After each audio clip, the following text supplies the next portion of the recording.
Voy a ser súper breve, voy a compactar mi presentación y básicamente lo que vamos a ver conmigo es el paso anterior a todo lo que ya nos explicó Marcos, porque ¿qué es lo que pasa? Bueno, tú tienes ya tus modelos de inteligencia artificial, de analítica avanzada, pero ¿dónde los despliegas? ¿Dónde depositas la data que va a alimentar a esos modelos? Una de las opciones que habló Marcos es Hadoop. Y eso es lo que vamos a ver hoy día. Y básicamente lo que yo les voy a contar es qué es Hadoop. Y si decides implementarlo, bueno, hay dos opciones. O lo implementas en tu infraestructura local o lo implementas en el cloud. Y específicamente mi presentación enfocada a desplegarlo sobre Google Cloud Platform. ¿Sí? Bien, entonces, hay que tener claro que todo al inicio era Hadoop. Ya, esto puede sonar a una lectura bíblica, sí, del Génesis, pero es así. Al inicio todo era Hadoop. Entonces, ¿qué es lo que pasaba? Había una rivalidad hace muchos años. Bueno, seguramente aquí hay gente mucho más joven que yo, pero hace muchos años el líder de la Internet no era Google como es ahora. No sé si hay alguien de aquí, de los presentes, pero yo hace muchos años, yo consultaba las cosas en un buscador que se llamaba Altavista, ¿ya? Es más, Google creo que ni siquiera existía y el líder del mundo era Yahoo. Entonces Google trataba de posicionarse por encima de Yahoo, por encima de Altavista, y él tenía un gran problema. Decía, yo necesito almacenar todo lo que traigo de la internet, todas las páginas web que me estoy bajando, necesito almacenar en algo. Pero no hay ningún disco lo suficientemente grande que me soporte todo esto. Así que necesito un storage distribuido y que pueda crecer a altísima velocidad. Mientras más datos traiga, bueno, que mi storage también pueda seguir creciendo. Así que fruto de eso, ellos sacaron lo que se llama el Google File System, sacaron un paper, un documento, y lo entregaron a la comunidad Apache. Ya, básicamente era eso, un arreglo de discos duros distribuido entre varias computadoras, N computadoras, y que almacenaba la data de manera distribuida y replicada. Se eliminó el concepto de backups. Ya no hay backups, porque ¿cómo sacas un backup de un petabyte de datos? Es imposible. Entonces, los datos tienen que estar distribuidos en varios lugares y replicados, porque lo normal es que algún rato un disco se dañe. ¿Ok? Entonces, sacaron este documento y un señor llamado Doug Cutting tomó este paper y diseñó el HDFS, el Hadoop Distributed File System. ¿Ya? ¿Qué es eso? Es un storage distribuido entre varias máquinas, entre varios discos, donde se almacena la data replicada. Ok, tenemos solucionado el storage, que queremos terabytes, petabytes, hasta lo que hoy en día hay hasta brontobytes. Ahora, ¿cómo procesamos la data? Porque ya tengo mi data y ahí estoy metiendo de lo que sea, ¿no? No estoy metiendo bases de datos, estoy metiendo páginas web, estoy metiendo fotografías, estoy metiendo videos. Entonces, ahora necesito leer esa data y procesarla para sacar información. Ok, entonces lo que necesitamos es algo que pueda irse a esos servidores, que pueda ubicar el disco duro donde está el bloque de datos que necesito, lo procese ahí en local, unifique el resultado y lo devuelve. Entonces crearon en base al mismo paper, pero esta vez impulsados por Yahoo, un modelo llamado MapReduce, que el map precisamente hace. Genera mappers, ya, es como que generáramos mini procesos Esos mappers se distribuyen entre cada servidor, se distribuyen entre cada disco, ubican el bloque de datos, lo procesan y empiezan a unificar los resultados. Ese es el reduce. ¿Ya? Entonces, si tú haces un símil, por ejemplo, si haces un zoom, va a ir sumando las partes hasta llegar al resultado final. Y la ventaja de esto es que soportaba alta disponibilidad y el desarrollador no tenía que romperse la cabeza diciendo, ah, bueno, entonces mientras esté ejecutando el proceso, ¿qué pasa si durante ese proceso mi job dura 1 hora y a los 35 minutos se quema un disco duro? Se me va a caer todo el proceso. Bueno, el MapReduce es capaz de solventar esos problemas. Si se quema un disco, inmediatamente esos procesos se van a la réplica y continúa el proceso. Para el desarrollador, eso es transparente. Ese fue un gran paso en el mundo del MapReduce. Esto sucedió hace 25, 30 años, ¿sí? Pero bueno, básicamente Google había creado su modelo de PageRank, es decir, leer todas las páginas web del planeta, contar las palabras y de esas palabras poder rankear las páginas web y rankear en base a la experiencia del usuario. Eso fue el éxito. Eso fue lo que hizo que Google hoy esté a la cabeza de todos los buscadores. Porque si yo busco en mi Google, yo pongo Apple, bueno, posiblemente a mí me salgan todas las MacBook Pro. Si busca otra persona, posiblemente le salgan las tarjetas de crédito. Si busca otra persona, posiblemente le salga las posiciones de Apple en la bolsa de valores. Ya, 3 respuestas distintas a la misma búsqueda, porque Google adaptó y procesó la data en base a la experiencia de cada persona. Esto lo pudo hacer gracias a esta unión del HDFS con el MapReduce. Eso es Hadoop al inicio. Básicamente se creó para contar palabras. Y fruto de eso empezaron a generar nuevos casos de uso. Facebook le interesó mucho el proyecto y lo implementó. ¿Ok? Pero Facebook tenía un problema, que sus científicos de datos no sabían programar en MapReduce, porque MapReduce y el HDFS están construidos sobre Java. Entonces, para que tú puedas hacer un programa, para que tú puedas procesar la data, tenías que sí saber Java. Y no era un Java muy sencillo, era complicado. Es complicado hasta ahora programar en MapReduce. Entonces, los científicos de datos de Facebook le dijeron, mira, no puedo aprender Java y no me interesa aprender Java, ¿ok? Yo sé otras cosas. Entonces Facebook dice, bueno, pero sí sabes SQL, ¿verdad? SQL es estándar, todo el mundo sabe SQL. Entonces dijeron, bueno, SQL sí puedo saber. Y Facebook creó un componente llamado Hive.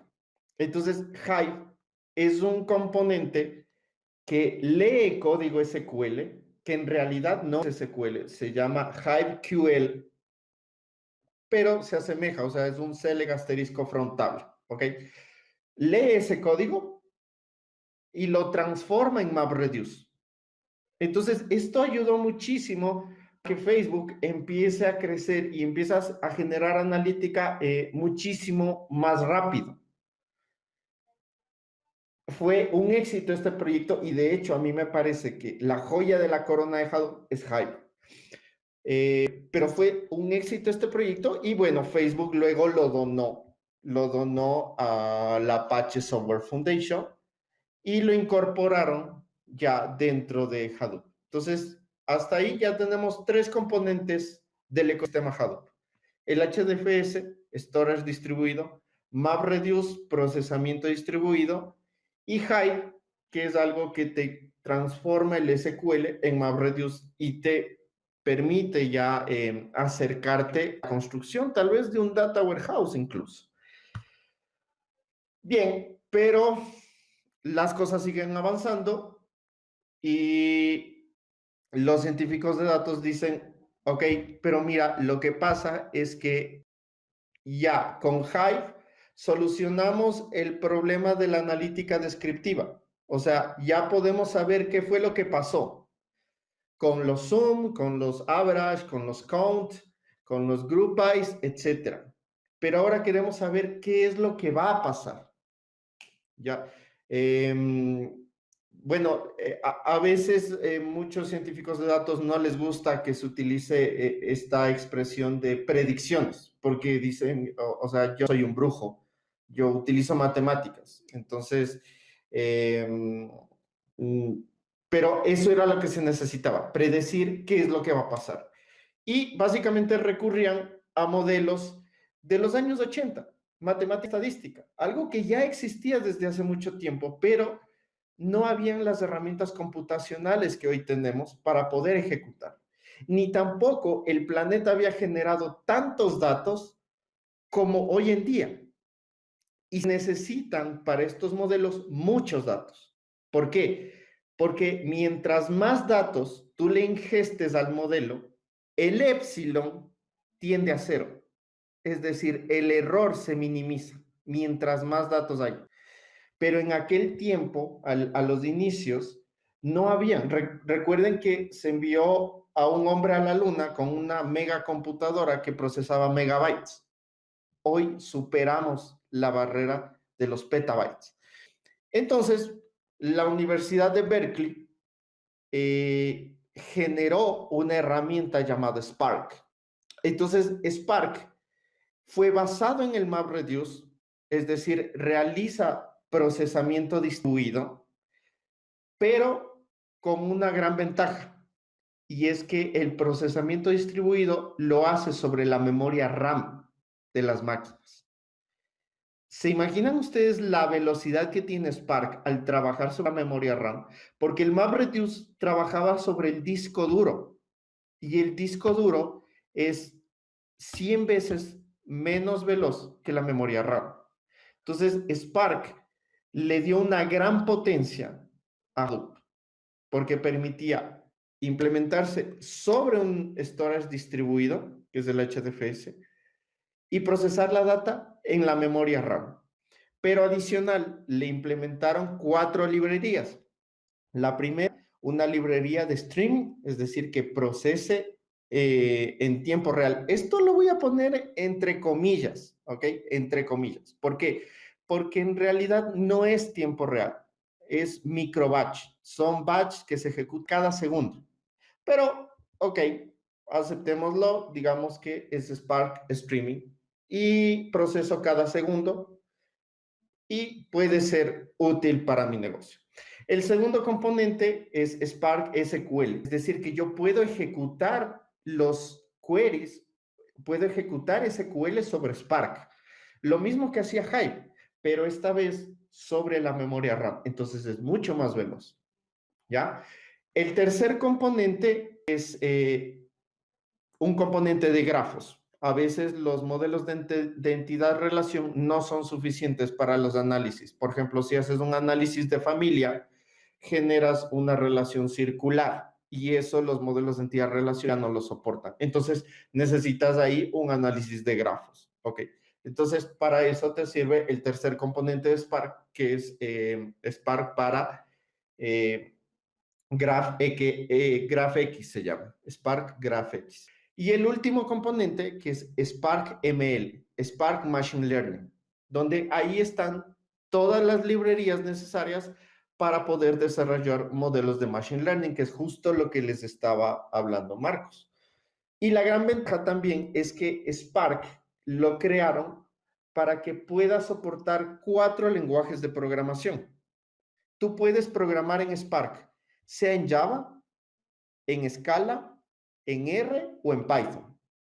¿Okay? Entonces, tú tienes un grupo de, por ejemplo, de economistas que a ellos les encanta Python. Bueno, entonces dales Spark, pero programan en Python. Tienes un grupo de matemáticos que a ellos les encanta R. O sea, a los matemáticos les fascina R.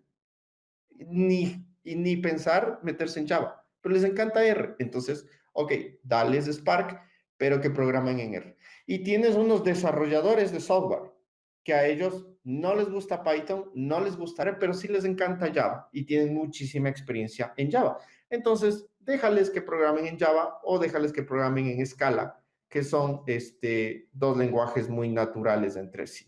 ¿Ok? Entonces, con eso, yo con ese bloque de 4 componentes, yo diría que es el core de Hadoop, es el núcleo, es el corazón de Hadoop. Sobre esto, hay muchos más componentes que se fueron creando, ¿ya? Es como piecitas. Y aquí es donde a mí me encanta Hadoop. ¿Por qué? Porque imaginemos que tú quieres construir un data warehouse. Ok. Entonces, tienes que comprar la base de datos, ¿no es cierto? Entonces, tú le compras, por decir, a Sybase, una base de datos Sybase EQ, ¿ok? Columnar, muy veloz para la lectura, etcétera, y lo implementas. Listo, ese es tu almacén de datos. Necesitas ingestar datos. Bueno, necesitas comprar una herramienta ETL, puede ser el Spoon de Pentaho, Integration Services o algo así. Entonces, bueno, esa es otra herramienta. Ahora quieres hacer Machine Learning. Bueno, compras una herramienta para Machine Learning y lo vas incorporando. Y te vas armando tú tu propia infraestructura y de repente algo te falla y tienes 3 proveedores, tienes 3 licencias que mantener, etcétera, ¿no? Pero en cambio en Hadoop, como hubieron tantos, o sea, son aproximadamente 40 proyectos que conforman el ecosistema, tú tienes todas las herramientas para poder cumplir todo el ciclo de vida del dato, desde la ingesta, la ingeniería de datos, construcción de modelos y el machine learning, que sería el culmen. Entonces, por darles un ejemplo rapidísimo, ¿ya?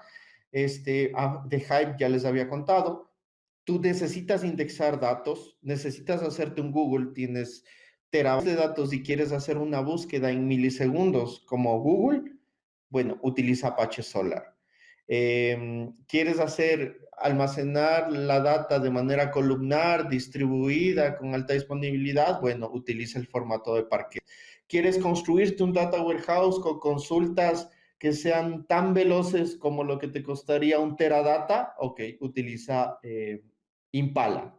Y aquí me voy a detener un momento porque Impala fue un componente creado por una empresa llamada Cloudera. Y Impala es algo muy similar a Hive. Recibe código SQL y lo ejecuta sobre el HDFS de Hadoop. Pero Impala es extremadamente veloz. No le quita ningún mérito a un teradata. Que un teradata te puede estar costando $2 millones y un Impala, si compras la licencia de Cloudera, ya les daré un poco la referencia de los precios de lo que es Hadoop en GCP o en Cloudera, pero es muchísimo más económico. ¿Ok? ¿Y cómo lograron esto? ¿Cómo logró Cloudera hacer que Impala sea tan veloz? Bueno, porque lo crearon, lo programaron en C. Es decir, prácticamente lo escribieron en lenguaje de máquina, en unos y ceros. Entonces, por eso lograron que Impala sea extremadamente veloz para procesar a petabytes de datos.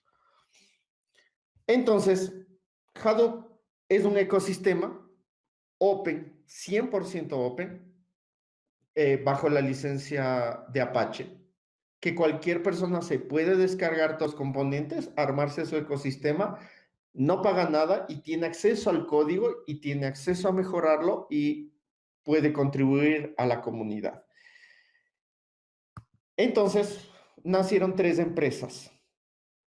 Como sucede con Red Hat, como sucede con Alfresco, como sucede con Pentaho. Nacieron empresas que tomaron estos proyectos, los mejoraron y venden, sobre todo su negocio es vender suscripciones y soporte. ¿Ok? Entonces, el líder de todo esto era Cloudera. Y digo era, ya les voy a explicar por qué. El líder de todas estas 3 empresas era Cloudera, básicamente porque tenía más años de experiencia en el mercado y fue fundada por personas que vinieron directamente desde Google, desde Yahoo y de Facebook. O sea, los orígenes de Hadoop, personas que contribuyeron con estos proyectos, se unieron y formaron la empresa de Cloudera. Y contrataron al creador de Hadoop, a Doug Cutting. Entonces, Doug Cutting hoy en día trabaja en Cloudera y genera parches y genera mejoras. La segunda empresa que estaba en el ranking era Hortonworks. Y muchas, o sea, presencia de Hortonworks aquí en Latinoamérica es muy alta. Ya, tal vez en África, en Asia, en Europa y en Estados Unidos no es tanto, pero en América Latina sí tuvo un pegue bastante importante. Y la tercera empresa era MapR, que bueno, realmente ya quebró, ya desapareció. Pero Cloudera se especializó en analítica. O sea, la herramienta, por ejemplo, por darles un ejemplo, la herramienta SAS que Marcos presentó, Cloudera tiene su propia herramienta para despliegues de Machine Learning que se llama el Cloudera Data Science Workbench. Es una herramienta espectacular, muy parecida a la herramienta de SAS que presentó Marco. Pero Hortonworks se dedicó no tanto a la analítica, él se dedicó más a la ingesta de datos. Entonces, ellos generaron un Hortonworks Data Flow, por ejemplo, que era basado en un proyecto de Apache NiFi, donde hacen ingesta en tiempo real, procesos de L, DLT, etc. Entonces, hasta el año pasado, se fusionaron las dos empresas, Cloudera y Hortonworks. Y tras esta fusión, hicieron que Mapre se vaya a la quiebra y generaron la nueva empresa Cloudera. Entonces, Cloudera tenía su producto, su ecosistema Hadoop, llamado CDH, Cloudera Data Hub, y Hortonworks tenía su producto que era ADP. Esto es Hortonworks Data Platform. Fusionaron lo mejor de cada una y generaron la nueva plataforma llamada CDP, Cloudera Data Platform. Entonces, este producto de CDP tiene lo mejor de la analítica de Cloudera y lo mejor de la ingesta de datos que tenía Hortonworks. Entonces, es una herramienta muy poderosa. Las empresas hoy en día tienen la opción de comprar la suscripción de CDP e implementarla en su infraestructura local. Entonces, si tú eres una de las personas que dicen, ok, yo quiero empezar implementando en mi empresa y quiero instalarla, tengo aquí 3, 4 servidores y quiero implementarla ahí, bueno, pues podrías empezar con el producto SDP de Cloudera. Te lo descargas gratuitamente, tienes 60 días y empiezas a jugar y a empezar a hacer cosas que, que no es malo, ¿ah? No es malo. Conozco algunas empresas de Latinoamérica muy grandes, uno de los bancos más grandes de la región, que empezó con la versión totalmente gratuita de Hadoop Cloudera. Y luego de 5 años de experiencia, decidió optar por la licencia. No tanto por darse el dinero, sino por realmente estar seguro de que lo que está comprando le va a traer réditos, le va a traer réditos monetarios. Y así fue. Eso le permitió bajar el riesgo en los proyectos de Big Data, que muchas personas dicen los proyectos de Big Data son muy riesgosas, tienen 70% de tendencia al fracaso, etcétera. Ok, puede ser que sí, pero lo que pasa es que te aceleras. Tienes que ir al ritmo de la experiencia de tu empresa. No puedes invertir más de lo que estás recibiendo, ¿ok? Entonces, esto es Cloudera Data Platform en forma general. Tú puedes cubrir el área de streaming, ingesta de datos, puedes cubrir toda el área de ingeniería de datos, es decir, calidad de datos, procesamiento, joins, generación de tablas resumen. Puedes construir completamente un data warehouse con sus tablas de hecho, con sus tablas de dimensiones, etcétera. Puedes crearte una base de datos operacional, es decir, una base de datos muy grande, ¿ya? Porque de hecho, el proyecto de Hadoop con el que se hizo este componente de base de datos operacional, que es HBase, fue basado en el producto de GCP que hoy lo conocemos como Google Big Table. ¿Ya? Es una tabla que soporta millones de columnas y miles de millones de registros.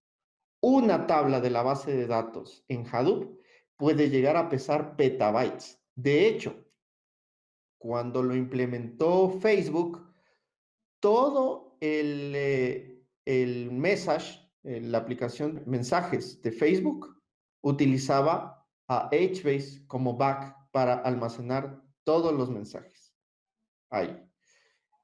Y bueno, la última experiencia que es Machine Learning, que lo hace sobre Spark, pero con herramientas que ha desarrollado Cloudera, ¿no? Como lo que les conté, el Data Science Workbench. Y puedes usar incluso herramientas libres como Zeppelin o como el mismo Jupyter, etcétera.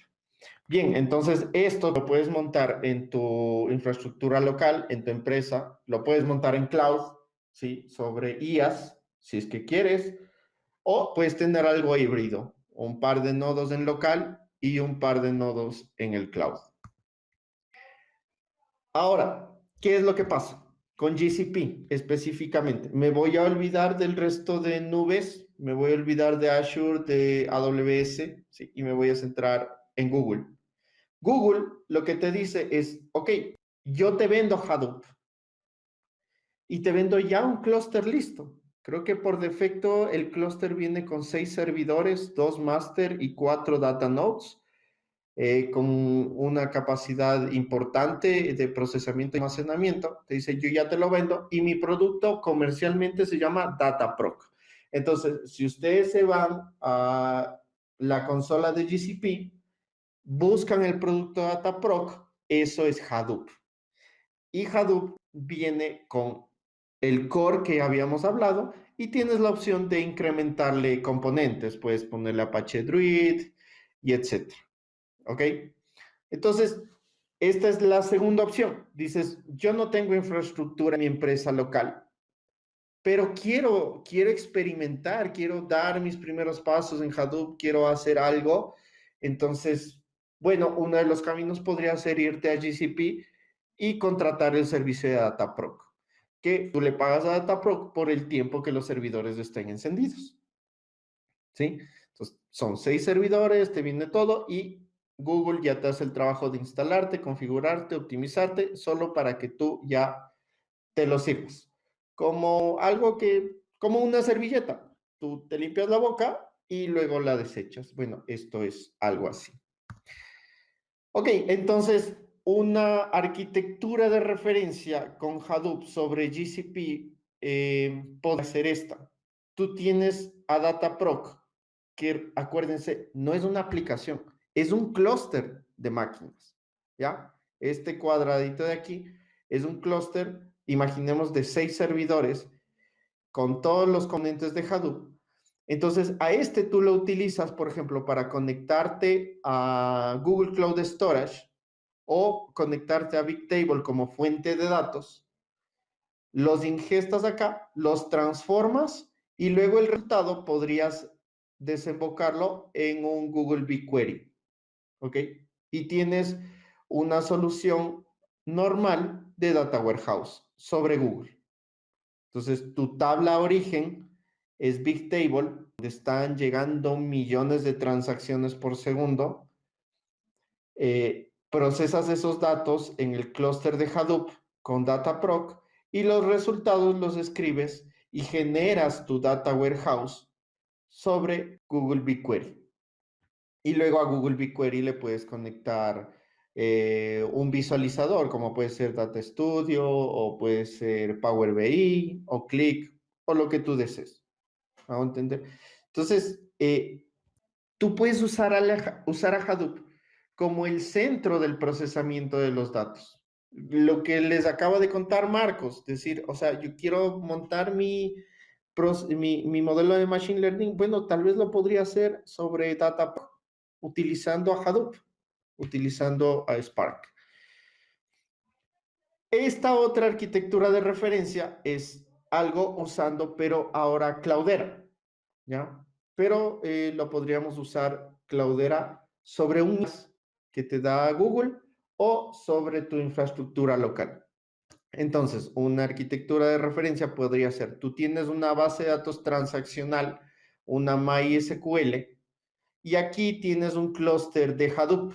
Entonces, uno de los componentes del ecosistema Hadoop es Scoop, que esta es una herramienta que sirve para conectarse a las bases de datos transaccionales e ingestar la data a altísimas velocidades, altísimas velocidades. O sea, tú puedes extraerte una base de datos de terabytes en un par de minutos, ¿ok? Entonces, Scoop podría conectarse a MySQL, ingesta los datos, los guarda en el HDFS, en tu data lake, que es del HDFS, y procesas los datos con Hive. Y con Hive entregas resultados a analistas de datos con un gestor de SQL, como puede ser DBbeaver. Y utilizas a Impala, que es muy veloz, lo que les había comentado, es muy veloz para procesar los datos, pero como necesitas alta velocidad, lo conectas a Power BI, porque Power BI hace consultas en línea hacia Impala. Entonces, aquí tendrías una arquitectura sencilla, ¿no? Con Hadoop, pero esta vez con la marca de Cloudera. ¿Cuál es la ventaja? ¿Cuál es la diferencia entre usar Dataproc y usar Cloudera? Es que con Dataproc te vienen solo los componentes que son gratuitos, solo los que son parte del Apache Software Foundation. Pero en Cloudera te viene todo lo que es del Apache Software Foundation más todo lo que Cloudera ha desarrollado. ¿Ok? Y con esto ya podrías implementar Hadoop, sea en cloud o sea en tu infraestructura local. Bien, eso era lo que yo quería contar. No sé si tienen alguna pregunta, alguna consulta que yo les pueda solucionar.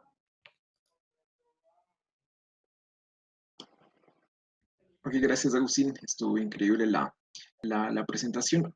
Vamos a esperar unos segunditos a que tengamos alguna pregunta. Pueden hacer, aquí ya tenemos una pregunta. Para hablar acerca de los precios, nos dice, ¿cuál recomendarías? ¿Cloudera, GCP? ¿Cuál de los dos le recomendarías? Mira, Cloudera tiene muchos juguetes. Entonces, si tú eres alguien de esas personas que quieres probar muchísimas cosas, muchas herramientas y de alta calidad, yo te recomendaría Cloudera. Y tienes en Cloudera dos opciones. O lo pagas como servicio en el cloud, ¿sí? Es decir, tú pagas por las horas que Cloudera está prendido en el cloud. Si lo tienes horas, pagas los dólares que cuesta. Entonces, si tú entras a la página de Cloudera, ahí están los precios. Métete a la página de Cloudera, hay una sección que dice Price y ahí están los precios por hora. Entonces, haz el cálculo y puedes sacar una referencia. Ahora, si quieres decir, no, quiero mis servidores prendidos 24/7, etcétera, etcétera, etcétera, el costo está igual en la página.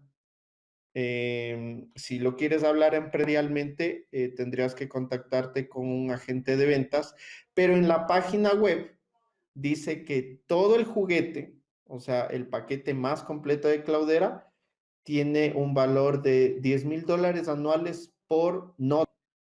Es decir, denme un segundo que se me va a apagar la computadora. Esto, se me acaba la batería. Ok, ya. Es decir, que si tú tienes un clúster con 10 máquinas, tendría que pagarle a Cloudera $100,000 anuales. Que, te repito, eso comparado con un mainframe de Oracle o un mainframe de IBM que superan los millones de dólares, es nada. Realmente es nada. Y para la realidad latinoamericana, por eso hay muchas empresas de Latinoamérica y del mundo en general, que han optado por implementar sus infraestructuras de producción en Hadoop. No solo porque abarata los costos, sino porque tiene software de altísima calidad y Hadoop es el origen del Big Data.